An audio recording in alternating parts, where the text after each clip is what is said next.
नमस्कार, सत्यहिंदी.com में आपका स्वागत है। मैं हूं मुकेश कुमार।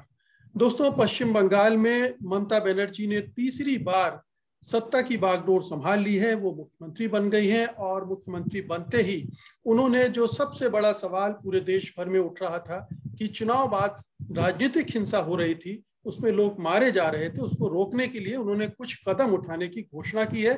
उन्होंने तकरीबन 30 अधिकारियों को बदला है, क्योंकि उनका कहना है कि चुनाव आयोग ने चुनाव के लिए जिस तरह से फेरबदल किए थे उसकी वजह से दिक्कत आ रही थी। उसकी वजह से सिस्टम, जो व्यवस्था है, वो सुस्त हो गई थी, नाकारा हो गई थी और अब उसको दुरुस्त कर रही हैं। तो उम्मीद की जा रही कि अब वायलेंस पर काबू पाया जाएगा, लेकिन ये जो वायलेंस है अपने आप में एक बड़ा नेशनल इशू बन गया है, खासतौर पर इसलिए कि बीजेपी ने इसे बहुत जोर शोर से प्रचारित किया और ऐसे दिखाने की कोशिश की मानो उसके कार्यकर्ताओं का कत्लेआम हो रहा हो या फिर ये हिंदू मुसलमान के बीच कोई संघर्ष हो रहा हो। तो वो उसका अपनी राजनीति है, अपना एक नैरेटिव उसमें से वो पैदा करने की कोशिश कर रही है। लेकिन बंगाल में जो भी चुनाव नतीजे आए हैं वो अपने आप में अनूठे रहे हैं और उसमें बहुत सारे लोगों का काम भी रहा है। उनमें एक संयुक्त किसान मोर्चा भी रहा है, क्योंकि उसके नेता वहां गए हैं और उन्होंने बाकायदा अपील की थी कि आप ऐसे लोगों को वोट न दें जिन्होंने काले कानून लाए हैं और उनको वापस लेने के लिए वो तैयार नहीं है, किसानों पर ज्यादती कर रहे हैं। तो उनमें से एक प्रमुख नेता, जानी मानी पर्यावरण कार्यकर्ता, सामाजिक कार्यकर्ता मेधा पाटकर भी हैं और वो इस समय हमारे साथ जुड़ी हुई हैं। तो हम उनसे समझने की कोशिश करेंगे, जानने की कोशिश करेंगे कि जो कुछ परिवर्तन हम पश्चिम बंगाल में देख रहे हैं उससे वो क्या अर्थ निकाल रही हैं, कितना उत्साहित है। मेधा जी, कार्यक्रम में आपका स्वागत है। मेरा धन्यवाद। यही है कि पूरा देश जो है चिंतित है कि पश्चिम बंगाल में हिंसा हो रही है। चुनाव के बाद से लगातार हिंसा हो रही है। 17-18 लोग मारे जा चुके हैं। हालांकि मरने वालों में बीजेपी के कार्यकर्ता भी हैं, टीएमसी के भी कार्यकर्ता हैं और इंडियन सेक्युलर फ्रंट के कार्यकर्ता भी हैं। इस हिंसा को आप किस तरह से देखती हैं? देखिए, हमें तो किसी भी राजनीतिक दल से या संगठन से या आंदोलन से या सरकार से हिंसा मंजूर है ही नहीं। हम अहिंसा के पथ पर ही चलना मानते हैं, जो ही मंजिल तक पहुंचा देता है।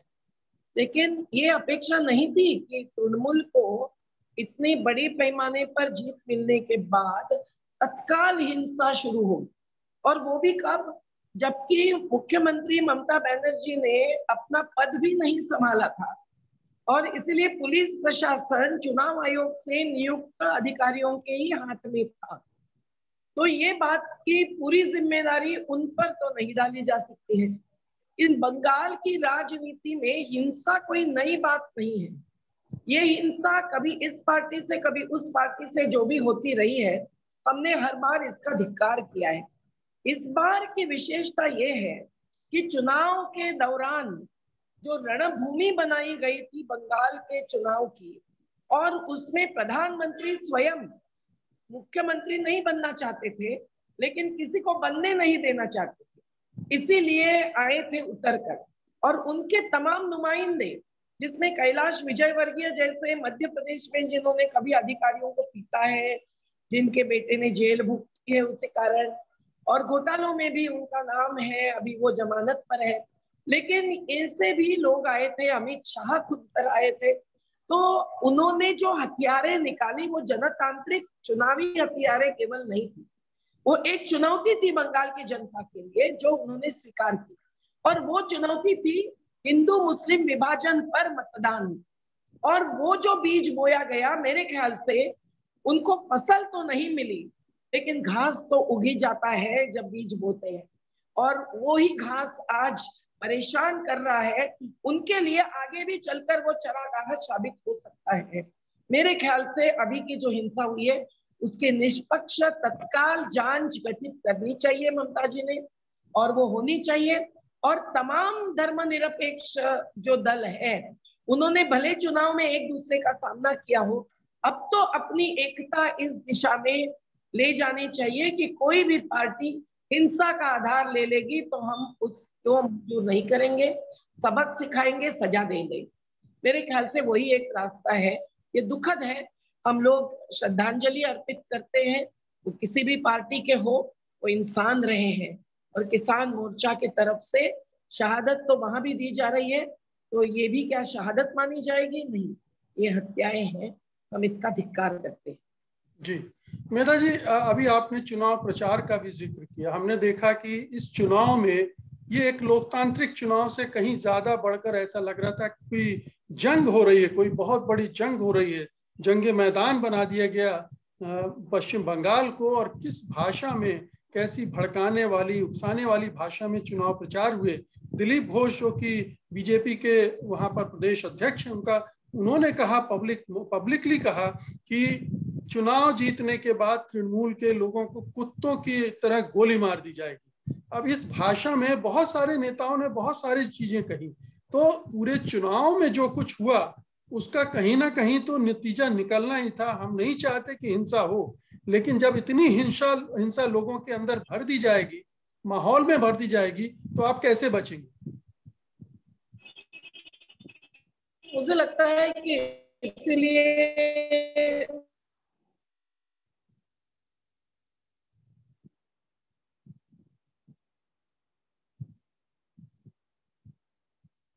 धर्मनिरपेक्ष पार्टियों में एकजुटता बताना बहुत जरूरी है।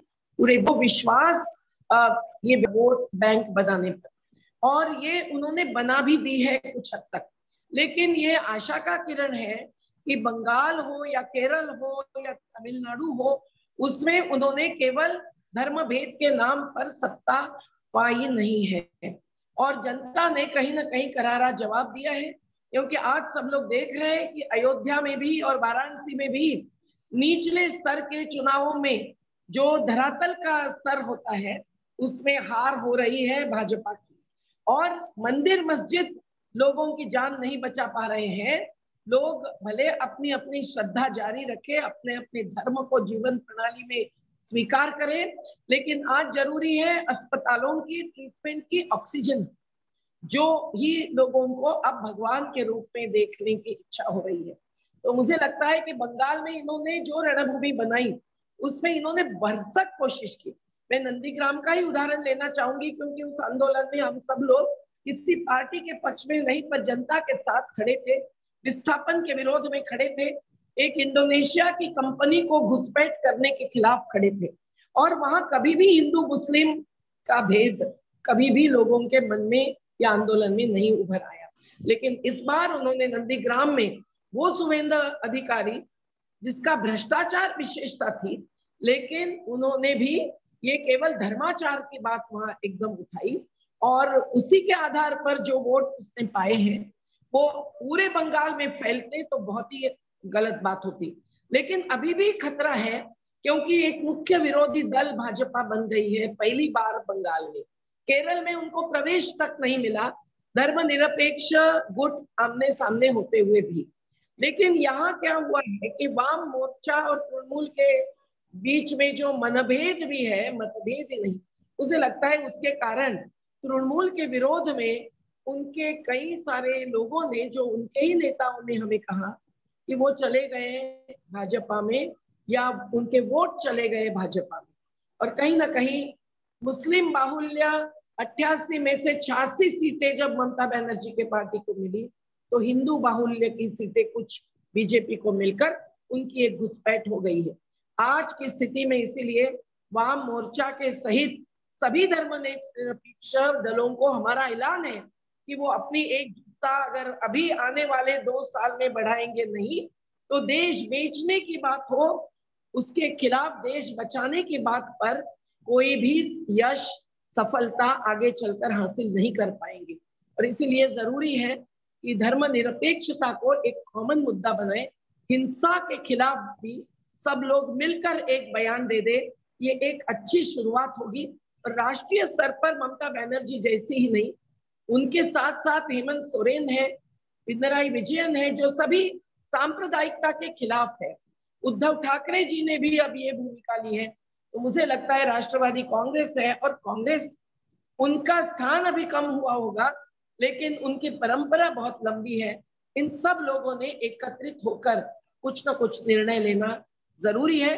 तभी सांप्रदायिकता को सबक सिखाया गया। आपने अभी तमिलनाडु और केरल का जिक्र किया, आप असम भी गई थी, अखिल गोगोई के प्रचार के लिए गई थी, और असम के जो नतीजे आए हैं उनमें स्पष्ट दिख रहा है कि ये धार्मिक सांप्रदायिक ध्रुवीकरण के आधार पर वहां चुनाव करवाया गया, लड़ा गया बीजेपी की तरफ से, और वो जीता गया।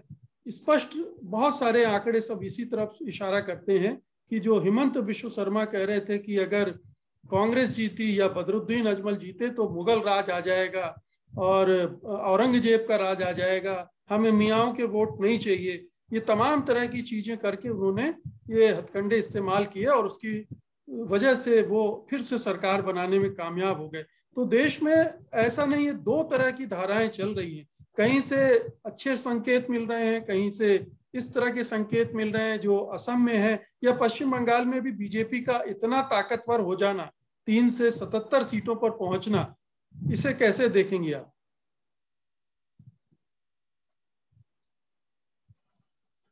मुझे लगता है कि आसाम में संयुक्त किसान मोर्चा ने कुछ हस्तक्षेप करना जरूरी था, वो नहीं हुआ। बंगाल में जो वाम मोर्चा का बहुत बड़ा योगदान किसान आंदोलन में रहा है, और उनके अलावा निष्पक्ष निर्दलीय जन संगठनों का, किसान संगठनों का, मजदूर संगठनों का भी रहा है, लेकिन बंगाल में उस प्रकार से आंदोलन उभार पर नहीं पहुंचा। तो हम लोगों ने तय किया कि उस मुद्दे पर वोट दीजिए, ये ऐलान किसान आंदोलन की तरफ से बंगाल के किसानों को पहुंचाना चाहिए।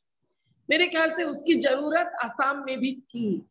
मैं तो गई केवल अखिल गोगोई जी की हालात के कार्यरत रहने के बावजूद झूठे आरोपों में जो भाजपाई नहीं एनआईए की एजेंसी करना चाह रही थी, और उन्होंने निर्णय लिया था रायजोर दल के द्वारा खड़े होने का, तो उसके कारण मैं गई और आसाम की स्थिति जानकर ये जरूरी था। पर हम लोगों ने, संदीप पांडे भी है, डॉक्टर सुनीलभ जी है, वहां जाकर अखिल गोगोई के पूरे कार्य को ही सराहा, और लोगों का भी उस पर ही उनको बहुत बड़ा मतदान मिला। लेकिन आसाम में पहले से ही जो हेमंत विश्वकर्मा भ्रष्टाचारी के रूप में अखिल गोगोई के लक्ष्य थे, वो कांग्रेस से बीजेपी में जाकर जो भी रणभूमि बना पाए हैं, वो प्रांतवाद, एथनिसिटी, जमातवाद और धर्मभेद, इसी मुद्दे पर बनाए। उन्होंने उत्तर और दक्षिण आसाम में विभाजन किया, और एनआरसी की आसाम के इतिहास की बात बाकी देश से अलग है, लेकिन आसाम में अखिल गोगोई सहित कई सारे संगठनों ने मुस्लिमों को बाजू में रखने की बात का पूर्ण विरोध किया। तो ऐसी स्थिति में जो सच्चाई है देश की, वो नॉर्थ ईस्ट में, उत्तर पूर्व भारत में, उनको भारत अन्य भारत से अलग करके नहीं चलेगा, ये कहने के लिए हस्तक्षेप जरूरी था। और आज बंगाल हो या आसाम हो, हम ये भी देख पाए इस बार कि कांग्रेस से पार्टी ने भी जो समझौता करना चाहिए था रायजोर दल के साथ, अगर वो करते तो अखिल गोगोई जी के ताकत पर और उनके समर्थन या सहयोग पर, समन्वय पर 10 तो सीटें मिल जाती, क्योंकि वो दूसरे नंबर पे रहे हैं 10 सीटों में करीबन, लेकिन वो नहीं कर पाए। तो कहीं ना कहीं ये समझौता धर्मनिरपेक्षता के आधार पर नहीं हो रहा है, कॉमन मिनिमम प्रोग्राम नहीं बन गया है। तो फिर यही है, धर्मांधता, जातीयवाद, महिलाओं की खिलाफत, ये सभी मुद्दे बन रहे हैं। आज मनुवाद, ब्राह्मणवाद नए प्रकार से उभर कर जो देश में आया है, और उसमें हिंसा भी एक हिस्सा है। तो मुझे लगता है कि केंद्र में उनकी सरकार है, असम में उनकी सरकार है, तो अब जोड़कर वो न केवल प्राकृतिक संसाधनों पर हमला करेंगे, लेकिन आसाम की एकजुटता को ये भी खतरा बन सकते हैं। तो आज जो धर्मनिरपेक्षता के पक्ष में और उनकी मतपेटी में मतदान कर चुके हैं, उन मतदाताओं को हमको जागृति रखना चाहिए, ऐलान करना चाहिए, और दलीय राजनीति के समन्वय से ही नहीं, जन आंदोलनों के समन्वय से और जन आंदोलनों के मुद्दों को उभार देकर ये ऐलान पहुंच सकता है जनता के पास। जैसे किसान आंदोलन के पक्ष में अब जरूरी है कि बंगाल, केरल और तमिलनाडु तीनों राज्यों ने अपने अपने कानून, राज्य सूची के जो एंट्रीज, कृषि संबंधी कानून बनाने का उनको अधिकार दे रहे हैं संविधान के तहत, उसके आधार पर बनाकर अपनी ताकत जुटानी चाहिए और जतानी भी चाहिए। तो इस प्रकार से सही मुद्दे, देश के सार्वजनिक उद्योग बेचने के, बैंकों के निजीकरण के, बेरोजगारी के और अब तो मौत की महामारी के, ये सामने आना बहुत जरूरी है। मेधा जी, अब चूंकि किसान आंदोलन की बात आपने 2-3 बार की, मैं उसके बारे में भी आपसे समझना चाहूंगा कि हम देख रहे हैं कि एक तो चुनाव की वजह से और दूसरा कोरोना महामारी के इस पैमाने पर फैलने की वजह से किसान आंदोलन कहीं से लोगों के दिमाग से बाहर चला गया। लोगों को वो उस तरह से जगह हासिल नहीं कर पा रहा, उस पर उसको लेकर उतनी चिंताएं नहीं दिख रही हैं। तो क्या ऐसा लग रहा है, ये आशंका आपको दिख रही कि किसान आंदोलन ठंडा पड़ सकता है, खत्म किया जा सकता है इस आपदा के बहाने, क्योंकि अवसर मिल गया सरकार को? ये धोखा तो सभी ने खुले रूप से व्यक्त किया था, हमारे संयुक्त किसान मोर्चा ने भी और अन्य माध्यमकर्ताओं ने, लेकिन मेरे ख्याल से 2 मई के बाद बात बदल गई।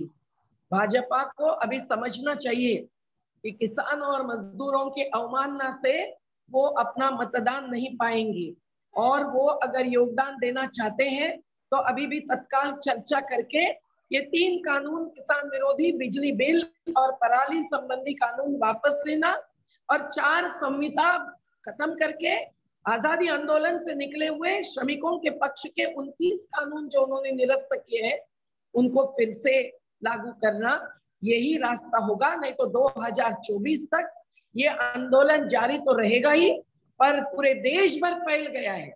अब केवल दिल्ली की सीमा पर नहीं है, मतलब आंदोलन खत्म करने की बात नहीं है। आंदोलन उत्तर प्रदेश की राजनीति में भी अपना प्रभाव दिखा चुका है, आंदोलन बंगाल में भी अपना प्रभाव दिखा चुका है।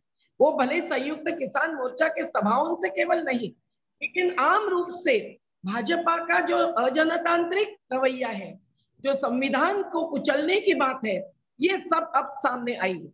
देखिए आप, सीतारामन जी के पति कितनी अर्थव्यवस्था की पोल खोल कर चुके हैं, तो अब कुछ और बोलने की जरूरत नहीं है। मुझे लगता है कि देश की जनता में अधिकांश किसान ही मजदूरी है, और कौन है, 95% वो मजदूर है जिनको असंगठित माना जाता है। वो असंगठित नहीं है, उन्हें असुरक्षित रखा गया है, पर वो आज संगठित है। हमारा समन्वय और व्यापक बन गया है, और इस व्यापक समन्वय ने कोरोना के लॉकडाउन को सह लिया है, समझ लिया है। लेकिन अब पंजाब के संगठनों ने तो तय किया है लॉकडाउन का विरोध करने का भी। ये अगर होता है, मुझे लगता है देश की जनता भी सोचेगी कि क्या लॉकडाउन से भी कोरोना रोका गया है।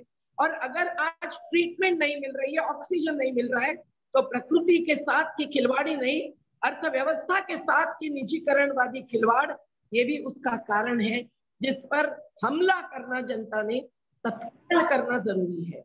और मुझे लगता है वो हुए बिना नहीं रहेगा, आज नहीं तो कल। मेधा जी, मेरा अगला अंतिम सवाल है। अभी आपने कहा कि 2 मई के बाद स्थितियां बदल गई हैं, 2 मई के बाद किसान आंदोलन को नया दम, नया ऊर्जा, नया आत्मविश्वास मिल गया है, शायद आप ये कहना चाह रही हैं। तो इसको जरा एक्सप्लेन करें कि कैसे मिल गया है, क्यों मिल गया है?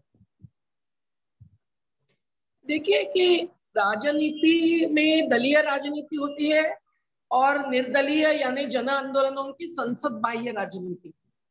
हम लोग जो संसद बाह्य राजनीति का बल ताकत मानते हैं, वो कायम ये कहते रहे हैं कि देखिए कांग्रेस सत्ता में थी तब कितने सारे कानून आए, उसमें कभी कई कानूनों में वाम मोर्चा का भी योगदान रहा, तो विरोधी दल की भूमिका बहुत महत्व की है।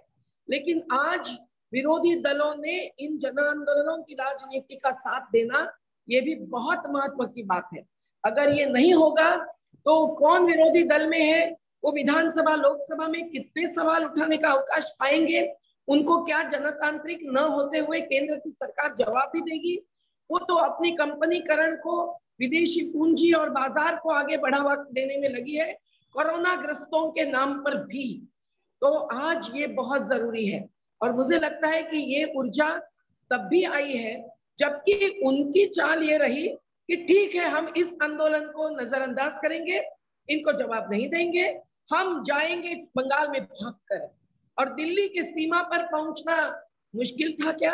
नहीं, वो केवल कहते रहे कि हम 1 कॉल दूरी पर है। आप अगर 1 कॉल की दूरी पर है तो 10 किलोमीटर की दूरी से आपको बॉर्डर पर पहुंचना क्या मुश्किल था, और ऑफलाइन संवाद भी नियम पालन करके करना क्या मुश्किल था। आपको मूलभूत सवालों का हमारे जवाब देना क्या मुश्किल था? नहीं। लेकिन भाजपा ने ये सोचा कि इसको नजरअंदाज करके, इसकी अवमानना करके, इनको शहादत भुगतने के लिए मजबूर करके उन शहीदों को श्रद्धांजलि न देते हुए वो दौड़ के जाएंगे चुनाव मैदान में।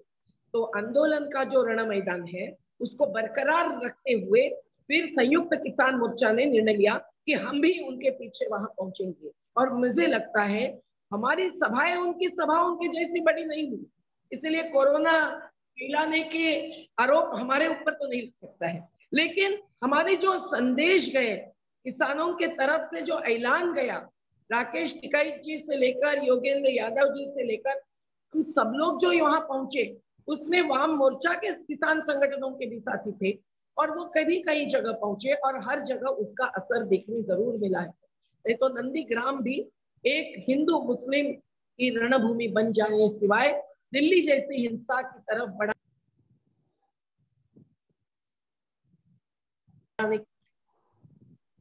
जी, तो बहुत बहुत शुक्रिया मेहता जी इस बातचीत के लिए। बहुत सारे इसमें से आपने ऐसे संदेश दिए हैं, बंगाल के चुनाव और किसान आंदोलन से जुड़े जो मुद्दे हैं वो किस तरह से मिलते हैं, कैसे राष्ट्रीय स्तर पर जो विपक्षी दल हैं एकजुट होकर जन आंदोलनों को कैसे मजबूत कर सकते हैं और पूरे जो सांप्रदायिकता के खिलाफ लड़ाई है उसको कैसे धार दे सकते हैं। और सबकी नजरें अब जाहिर है कि टिकी हुई हैं ममता बनर्जी पर, वो बंगाल को कैसे संभालती हैं और कैसे राष्ट्रीय स्तर पर एक ऐसी भूमिका निभाती हैं जो आज के समय की मांग भी है, जरूरत भी है। बहुत बहुत शुक्रिया मेधा जी, धन्यवाद सत्य हिंदी से बातचीत करने के लिए। नमस्कार। सत्य हिंदी का ऐप डाउनलोड करें गूगल प्ले स्टोर पर।